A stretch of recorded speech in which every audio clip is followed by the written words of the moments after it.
Hi అండి. అందరూ ఎలా ఉన్నారండి? మార్కెట్లో నిన్న మొగల పువ్వు కనిపిస్తే తీసుకొచ్చానండి. ఆంటీ అన్నారు ఫోటో దగ్గర పెట్టుకుంటే మంచిదమ్మా, తీసుకెళ్ళండి అని అంటే తీసుకొచ్చాను. నాకు ఏంటి డీటెయిల్స్ ఏం తెలీదు. అమ్మని అడగాలి. అమ్మ పంతులు గారికి ఫోన్ చేసి అడుగుతారు కదా. తీసుకురావడం అయితే తీసుకొచ్చాను. అది ఒళ్ళిపోతుందేమో అని చెప్పి వాటర్లో పెట్టానండి. ముళ్ళు ఉన్నాయండి, బాగా గుచ్చుకుంటున్నాయి. ఇంకా పెద్ద సైజు ఉంటుందంట, ఇది చిన్నగా ఉంది. మరి ఎలా పెడతారు ఏంటి అనేది నాకు తెలియదు. కనుక్కొని ప్రాసెస్ అప్పుడు చేయాలి. తేవడం అయితే తీసుకొచ్చాను. ఆంటీ తీసుకెళ్ళమ్మా, అందరూ కొంటున్నారు అక్కడ. సరే అని చెప్పి తీసుకొచ్చాను. మీకేమైనా తెలిస్తే కామెంట్ చేయండి. ముళ్ళు గుచ్చుకున్నాయండి బాబు, బ్లడ్ కూడా వచ్చేసింది చేతికి. షార్ప్ ఉన్నాయి బాగా. పువ్వు చిన్నగా ఉంటుందంట, ఇది చిన్నది కదా. మరి ఏంటనేది కనుక్కోవాలి.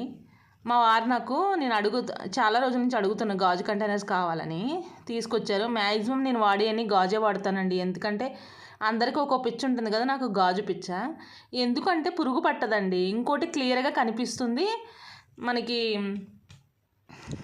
ఎక్కువ రోజులు ఉంటుంది కదా, నిలవ ఉంటుంది కదా ఏది వేసినా. కాకపోతే చిన్నగా వచ్చేసినాయి ఇవి. అడగాలనిపించింది కానీ మళ్ళీ ఎందుకులే పేర్లు పెడతావా, తెచ్చినవి కాకుండా అంటారని చెప్పి నేనేం మాట్లాడలేదు. తెచ్చిందే మహాభాగ్యం అని చెప్పి ఊరుకున్నాను. బాగున్నాయిలేండి, క్యూట్గా ఉన్నాయి. ఇంకో 3 ఉంటే బాగుండే. 6 తీసుకురమ్మంటే 3 తీసుకొచ్చారు. ఇప్పుడు అడగలేండి, మళ్ళీ తిట్లు తింటాం అవసరమా? వాళ్ళకి పాపం బడ్జెట్ ప్రాబ్లం ఉంటుంది కదా. బాగున్నాయిలేండి, క్యూట్గా ఉన్నాయి. మూతలు కూడా ఐరన్ వచ్చినాయండి. చిన్న చిన్న ఆనందాలు అంటారు కదా, ఇయే. మనమైతే గాజు సీసా కొన్న ఆనందపడిపోతాము, ఏమంటారు తలలో క్లిప్ కొన్న ఆనందపడిపోతాము. ఏంటో మన లేడీస్ అందరూ అంతే కదండి, ప్రతి చిన్నదానికి ఆనందపడిపోతూ ఉంటాము. బాగున్నాయిలేండి, క్యూట్గా ఉన్నాయి. ఏముంది, జీలకర్ర ఆవాలు ధనియాలు ఇవి పోపులు ఉంటాయి కదా, అవి స్టోర్ చేసుకుందామని అంతే, అంతకన్నా ఏమీ లేదు. నచ్చినాయి, ఓకే అని సంతోషపడ్డాను. నా సంతోషాన్ని మీకు కూడా చూపిద్దాము అని చెప్పి వీడియో తీశానండి. అయితే నేను మార్కెట్కి వెళ్ళానండి కూరగాయల కోసం అని చెప్పి. Onions rate పెరిగిపోయినాయండి. 50 అంట, 50 రూపాయలు అంటండి బాబు. టమాటాలు ఏమో 15 అంట. టమాటాల రేటు తగ్గింది. పచ్చడి పట్టుకుంటే బెటర్ ఏమో అనిపించింది. మీరు కూడా పచ్చడి పట్టుకోండి, కావాలంటే వీడియో పెడతాను, చెప్పండి పచ్చడి ఎలా పట్టాలో. అయితే ఆనియన్స్ సర్దేసి ఫ్రిడ్జ్ కూడా క్లీన్ చేసేసండి, కూరగాయలు కూడా సర్దేసుకున్నాను. ఇక్కడ మన పని మనమే చేసుకోవాలి కదండి, ఎవరు చేస్తారు? అందుకే ఆనియన్స్ సర్దేసి కూరగాయలు కూడా సర్దేసుకున్నాను. సర్దేసుకొని కొంచెం ఏమంటి సరుకులు కావాలని చెప్పి షాప్కి వెళ్ళానండి. అలాగే పూజ స్టోర్కి కూడా వెళ్ళాను. అక్కడ ఒక సర్ప్రైజ్ కనిపించింది, లాస్ట్లో మీకు చూపిస్తాను, వెయిట్ చేయండి.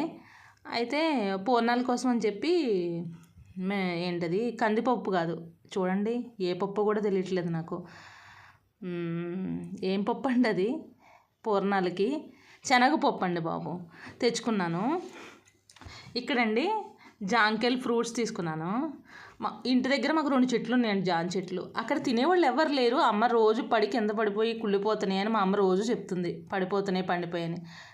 ఇక్కడేమో కాయ 45 రూపాయలకి కొన్నాను. అక్కడ తినేవాళ్ళు లేరు, ఇక్కడ తిందామంటే లేదు. అదేనండి విచిత్రం అంటే. మొన్న మా తాతయ్య మామిడికాయలు తెచ్చారండి, అవి అలాగే ఉన్నాయి, వాడాలి. టమాటాలు అయితే ఫ్రెష్గా ఉన్నాయండి. ఇంకా కూరగాయలను కూడా సర్దేసుకుని ఒకసారి, రేపు పూజ ఉంది కదండి, ఆ హడావుడు అలా నడుస్తూ ఉంది పని. ఇక్కడ సొరకాయ కర్రీ చేయడానికి అని చెప్పి సొరకాయ కట్ చేశాను. హనుమంతుడు గత గుర్తొచ్చిందండి నాకు. ఆయన తలుచుకుంటేనే ఏదో తెలియని ధైర్యం మనలో వచ్చేస్తుంది కదండి. ఈరోజైతే సొరకాయ కర్రీ చేస్తున్నాను. మా పిల్లలు ఏమి ఇష్టంగా తినరు, కానీ ఈయన తీసుకొచ్చారు కాబట్టి నేను చెయ్యాలి కదా, చేస్తున్నాను అంతే. పాలు పోసి ఎగిరి పెట్టానండి. అయితే రేపు పూజ ఉంది కదండి, పప్పు నానబెట్టుకుంటున్నాను పూర్ణాల కోసం అని చెప్పి. నేను ముందు రోజే రుబ్బేసి ఫ్రిడ్జ్లో పెట్టుకుంటానండి. పూర్ణానికి కూడా ఉడకబెడదాము అని చెప్పి శనగపప్పు నానబెట్టుకుంటున్నాను. తొందరగా 2 విజిల్లు అయితే సరిపోతుంది కదా, నానితే బాగా. అందుకని ఏంటక్క ముందు రోజే ఉడకబెట్టేస్తావా అంటారా? ఇప్పుడు స్వీట్ షాప్లో స్వీట్ 2 రోజులు ముందే ఆర్డర్ ఇస్తే చేసేస్తున్నారు కదండి, అది దేవుడి దగ్గర పెట్టట్లేదా? అలా అని నేను ఇది కూడా ముందు రోజే ఉడకబెట్టేసుకుంటాను. ఒకవేళ తప్పు రైటో నాకు తెలీదు, తప్పు అయితే చెప్పండి, మార్చుకుంటాను. ఎందుకంటే ఆ రోజే అన్ని పనులు అవ్వవు కదండి. నేను 5 ప్రసాదాలు పెడతానండి, ఆ రోజే అవ్వదు కదా పని. ఒక్కళ్ళమే చేసుకోవాలి, ఎవరు సపోర్ట్ ఉండరు. అంటారు. అందుకని చెప్పి ముందే రుబ్బుకొని ఫ్రిడ్జ్లో పెట్టుకుంటాను. ఆయిల్లో ఎలాగో ఫ్రై చేస్తాం కదా అన్నట్టు ఉంటాను. ఒకవేళ అది అలా చేయకూడదు అంటే కామెంట్ చేయండి. మీకు సర్ప్రైజ్ ఉందన్నాను కదా, పూజ స్టోర్కి వెళ్ళాను కదండి, అక్కడ తీర్థం పొడి అంటండి 50 రూపాయలంట.